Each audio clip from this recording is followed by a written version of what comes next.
Oke, ini menarik sekali ya, sahabat online semua. Nah, kalau menurut pertanyaan berikutnya dari saya, sekarang itu sudah ada BPJS gitu ya Bu ya. Dengan adanya BPJS tetapi banyak juga keluhan dari masyarakat. Nah, menurut Ibu dengan gap yang ada antara rumah sakit sebagai satu instansi yang memiliki fungsi sosial dan juga rumah sakit juga dalam waktu bersamaan juga harus mempertahankan manajemennya untuk dapat profit, kemudian dikaitkan dengan BPJS yang ada. Nah, seperti apa Bu? Apakah BPJS ini sudah cukup menolong atau juga sebetulnya untuk keadaan-keadaan tertentu juga masih banyak hal-hal yang perlu diperhatikan oleh pemerintah Bu? Terima kasih Bu Tina. Jadi dengan adanya asuransi itu sangat membantu. Tetapi BPJS ini belum menyentuh untuk emergensi. Oke. Misalnya untuk kecelakaan, kalau itu kecelakaannya memang itu tanggung jawab Jasara Harja. Tapi kalau kecelakaan tunggal itu tidak di cover. Mungkin ini masukan juga. Misalnya kita juga terpotong pisau. Atau mungkin kena kaca atau bagaimana, kita datang, itu kita harus bayar fee. Nah, jadi ini mungkin juga jadi masukan. Bagaimana dalam keadaan kecelakaan, dalam keadaan emergensi yang memang ya harus ditolong, belum mempunyai BPJS, apakah harus dibiarkan? Kemana mereka berobat? Iya. Dan satu lagi Bu Tina, untuk rumah sakit yang privat, rumah sakit swasta, boleh dong. Kasih dong mungkin dari keuntungan perusahaan ya. Ada percentage gitu ya Bu ya. Percentage-nya kasih dong berapa persen. Mungkin dari pemerintah itu berdasarkan peraturan pemerintah nomor 40 tahun 2007 itu 2-3%. Tapi mungkin bisa diambil atas 1% lah ya. Nanti kalau nggak habis nanti bisa diperuntukkan lagi kepada orang yang memang butuh seperti itu, karena itu saudara kita. Jadi semacam ada CSR-nya lah gitu ya Bu ya. Ada sharing profit yang memang untuk sosial gitu ya. Sehingga tidak hanya going concern-nya terhadap mendapat profit sebesar-besarnya gitu ya Bu. Apalagi mungkin kalau sedikit bercandaan nih pada masa pandemi ini rumah sakit mungkin yang merupakan salah satu bisnis yang paling menjanjikan gitu ya Bu ya. Betul. Jadi benar Bu Tina, ini merupakan rumah sakit ini suatu investasi yang menggiurkan. Jadi ada datanya pada penelitian saya bahwa rumah sakit swasta itu berkembang 67%. Wow, pada masa pandemi ya Bu ya? Bukan, maksudnya pendirian rumah sakit. Oh, pendirian rumah sakit. Jadi investor dari luar negeri itu menanamkan modalnya untuk rumah sakit. Berarti kan suatu yang menjanjikan. Nah, boleh dong kembali tadi ya. Memang sudah ada CSR-nya ya untuk corporate social responsibility-nya untuk lingkungan. Nah, tapi boleh dong ini diperuntukkan untuk yang tidak mampu, kurang mampu. Saudara kita juga gitu. Oke Bu, tadi menarik sekali bahwa 67% gitu growth-nya gitu ya, pertumbuhannya. Bahwa banyak sekali rumah sakit yang mungkin memang tarafnya juga tidak hanya swasta ya Bu ya, tapi banyak juga dari asing yang kemudian didirikan di Indonesia. Tetapi lagi-lagi yang bisa menikmati itu jangankan untuk pemerataan kesehatan atau kesejahteraan masyarakat, tetapi tentu masih segmennya adalah di kalangan menengah ke atas gitu ya Bu ya. Oke, mungkin hampir di penghujung acara gitu ya Bu ya. Teori apa yang Ibu gunakan untuk melihat adanya gap disharmonisasi ini, dan pembaruan atau novelty seperti apa yang mungkin ingin Ibu sampaikan mungkin ke Menteri Kesehatan atau barangkali ke izin Bapak Presiden kita ya Jokowi yang tinggal 1,5 tahun lagi nih Bu menjabat gitu ya, sehingga mudah-mudahan masalah kesehatan ya Bu ya, karena memang masalah kesehatannya adalah basic needed manusia, salah satu kebutuhan yang mendasar, ini bisa bersama-sama kita dapatkan problem solve-nya. Silahkan Bu. Terima kasih Bu Tina. Jadi adanya isu krusial di tengah masyarakat, tentu saja isu ini kan mengganggu kestabilan nasional nantinya kalau tidak ditangani. Jadi dengan ada rumusan masalah ini, saya pasti tentunya menggunakan dengan pisau analisis. Pisau analisis itu saya menggunakan suatu teori. Ada 3 teori yang saya ambil, yaitu teori negara hukum, kemudian teori keadilan dari Aristoteles, dan teori harmonisasi dari Gus Adi. Saya menggunakan teori hukum ini dari Friedrich Julius Stahl dan Albert Vince yang mengatakan bahwa hukum ini sebagai supremasi hukum. Oke. Jadi hukum yang tertinggi. Tidak ada orang yang lebih berkuasa di atas hukum. Jadi penegakan hukum itu adalah untuk suatu kepastian hukum. Oke. Jadi penegakan keadilan tidak hanya untuk orang yang berkuasa, tetapi baik masyarakat, baik pejabat pemerintah yang membuat kebijakan sama di mata hukum.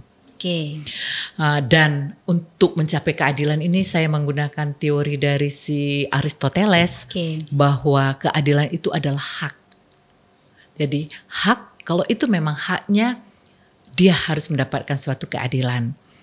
Adanya ketumpangtindihan, adanya ketidakharmonisan dari pasal-pasal tadi, pasal 36 Undang-Undang Kesehatan, pasal nomor 44 Undang-Undang Rumah Sakit, kemudian pasal-pasal lainnya, ini harus disinkronkan, diharmonisasikan.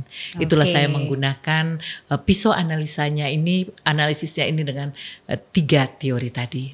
Demikian. Siap. Mungkin Bu yang mau disampaikan nih ke depannya, mudah-mudahan ada langkah nyata ya sahabat online semua. Jadi mudah-mudahan nih nanti tulisan disertasi Bu Vera Dumonda ini bisa dijadikan juga buku sehingga bisa diakses oleh sahabat online semua, sehingga bisa mengedukasi Bu. Karena kalau keluarnya itu dari praktisi, ini akan lebih menarik gitu ya Bu ya, sehingga nanti bisa ada kemanfaatannya, kita bisa sosialisasikan. Dan jangan lupa untuk sahabat online semua, kita nantinya juga mudah-mudahan mungkin 1 bulan atau 5 minggu ke depan ya Bu, kita bisa mengadakan webinar terkait dengan disharmonisasi ini. Dan seperti apa novelty-nya, seperti apa pembaruannya, supaya kedepannya tidak ada tumpang tindih lagi atau tidak ada disharmonisasi lagi gitu ya Bu. Mungkin yang mau disampaikan Bu kepada rekan-rekan sejawat dalam melakukan tugasnya, kemudian masukan untuk pemerintah, silahkan Bu. Baik,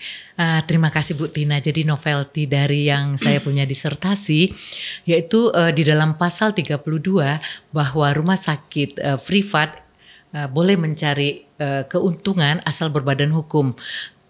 Titik sampai di situ. Jadi ada satu kebaruan dari saya, kalau bisa seandainya dari lembaga DPR yang membuat sebagai undang-undang, boleh dong dikomakan, kecuali dalam keadaan darurat. Kecuali dalam keadaan darurat, maka mengutamakan keselamatan dan keamanan bagi pasien.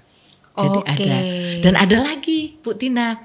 Jadi yang CSR yang selama ini untuk lingkungan, itu juga boleh diperuntukkan untuk membantu saudara kita yang benar-benar dalam golongan tidak mampu. Demikian. Oke, luar biasa. Terima kasih Bu Vera Dumonda atas sharing sectionnya. Tetapi sebelum saya closing statement dari apa yang telah kita perbincangkan, mungkin Bu sebagai woman, sama-sama woman, kita sama-sama empowering gitu ya. Tapi ini khusus sebagai woman gitu Bu. Ibu dengan segala kesibukan ibu gitu ya, sebagai seorang dokter, tapi masih punya semangat juang untuk terus menuntut ilmu. Mungkin kasih tips Bu, khususnya untuk mahasiswa-mahasiswi saya nih. Mungkin bagaimana Bu kita sebagai seorang wanita punya manajemen waktu dan punya semangat yang terus terjaga, apa 3 kata saja tips dari Ibu? Oh ya, tetap belajar supaya tidak pikun. Tetap belajar, oke. Tetap belajar supaya tidak pikun. Itu jadi ya Bu ya cluenya ya. Jadi long life learning. Oke. Dan tetap awet muda. Karena berteman sama mahasiswa. Apalagi kalau ngajar ya Bu. Apalagi kalau ngajar. Oke, baik, terima kasih Bu Vera Dumonda mengenai podcast yang singkat ini sangat menarik, tetapi mudah-mudahan tidak berhenti sampai sini ya Bu ya. Banyak hal yang bisa kita berikan kontribusi terhadap negara kita tentunya, khususnya di bidang kesehatan. Mungkin saya ringkas untuk sahabat online semua bahwa tadi Bu Vera Dumonda menyampaikan bahwa semestinya di bidang kesehatan ada semacam affirmative action atau perlakuan khusus terhadap tindakan medis yang memang mesti dilakukan untuk hal-hal yang sifatnya emergency. Jadi jangan sampai lagi ada orang-orang dengan tingkat ekonomi yang kurang mampu justru kehilangan nyawanya hanya karena masalah pembiayaan. Bahwa nyawa seseorang dan hak seseorang untuk mendapatkan pemerataan kesehatan itu merupakan hak yang wajib dimiliki dan didapat oleh seorang warga negara. Jadi jangan sampai ada lagi pepatah yang mengatakan orang sakit di Indonesia atau orang miskin di Indonesia tuh nggak boleh sakit. Jadi harus ada affirmative action atau pengecualian untuk tindakan-tindakan atau hal-hal keadaan yang sifatnya emergency. Itu yang pertama. Kemudian yang kedua, karena growth peningkatan rumah sakit swasta dan investor asing yang memberikan investasi di bidang kesehatan, karena as long as kita tahu bahwa salah satu investasi yang paling oke di dunia adalah kesehatan dan pendidikan.